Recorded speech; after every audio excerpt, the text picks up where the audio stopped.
hello guys होइन आज चाहिँ मेरो बहिनी दुईटैजना रहेछ किन होइन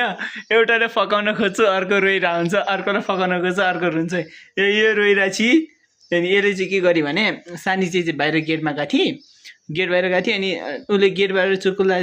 यो के भन्छ नि त्यो गेटको यो ह्यान्डल हुन्छ नि त्यो घुमाइरहेको थिएँ अनि यसले नि बहिनीलाई लिन जानलाई ह्यान्डल घुमाएर उसको हातमा लायो अनि मैले चाहिँ बिस्तारै गर्नुपर्छ नि भनेर गाली गरेको थिएँ कि यसलाई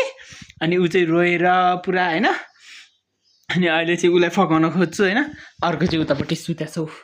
उतापट्टि सुतेछ अब उसलाई फकाउनु पर्छ अनि ऊ रिसाउँछ नरिसाउनु बेबी अब गल्ती भइहाल्छ नि त ल बहिनी ओ डन ल बहिनीले सरी भन अनि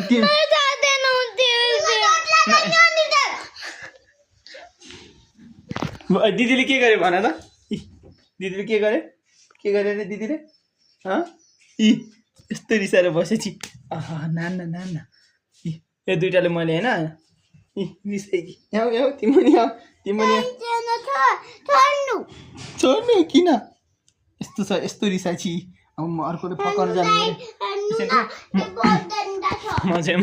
अर्कोले फकाउन गएको अर्को चाहिँ पुरा रिसाएर बाहिर गइसक्यो टरमा बसिरहेको अर्कोले फकाउनु पर्छ यसले फकाउनु पर्छ क्या अब चाहिँ करेन्ट क्विक चाउचाउ बनाएँ होइन बहिनीको लागि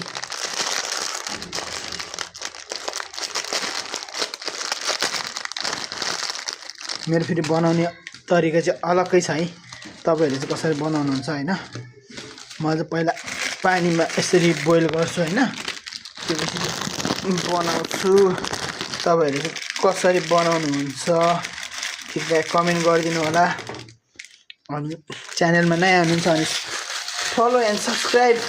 भनिदिने होइन सब्सक्राइब चाहिँ गरिदिनु होला अब यो चाहिँ पाक्छ एकछिनमा अहिले अलिकति छोपेर राख्नुपर्छ होइन यसरी टक्क लगाएर ग्यास अलिकति बढाइदिनुपर्छ अनि पानी नै अलिकति हाल्नुपर्ने हो अब अहिले एकछिनमा हाल्छु यहाँ दुईजना बाहिर के गरेर छ अघि त जुधिरहेको थियो ल कहाँ आएको अब जो भित्र बस्नु भित्र म चाउचाउ बनाउँछु हेर त फेरि दुईजना रिसाको चप्पल सोनेम चप्पल सुन आफ्नो चप्पल लगा सोनेम आफ्नो चप्पल लगाऊ चाहिन्न लाडल दिदिम